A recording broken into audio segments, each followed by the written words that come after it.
Nakalabas na po ng ospital ang mangingisdang nakaligtas sa pag-atake ng mga pating sa karagatan ng Indonesia. Ang kasamahan niyang mangingisda, sina Wim Palad. Balitang hatid ni Jennifer Solis ng GMA General Santos.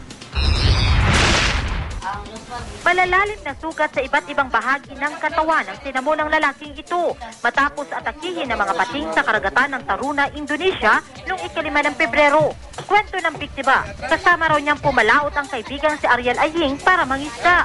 Pero dahil sa lakas ng hangin at alon, tumaob daw ang kanilang bangka. Nagulat na lang daw sila nang maramdamang may kumakagat na sa kanilang mga paa. Pag-atake niya, pagpaak niya diri at pagpaak sa kuwa, gipaak siya diri.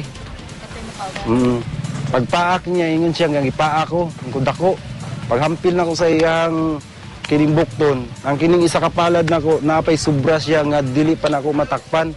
Dako-dako ang paak. Mauto siya nga burag dito nga samad nga burag nangutlang gud siya dugo. Nakalangoy pa raw papalayo si Fabria pero sa kasamaang palad, pinagpiestahan na ng mga pating ang kanyang kasama na ikinamatay nito. Ilang oras daw siyang nagpalutang-lutang sa dagat bago tuluyang na-rescue ng isang Indonesian fishing vessel.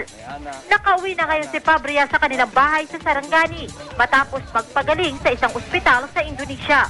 Sa kabila umano ng kanyang sinapit, babalik pa rin siya sa pangingisda.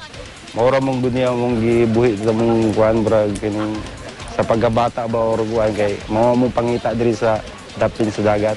Siguro karon mga palabayon sa mga isa ka bulan o 2 ka bulan. Kay nag-recover pa man ko sa akong samad. Mula rito sa Sarangani, Jennifer Solis, GMA News.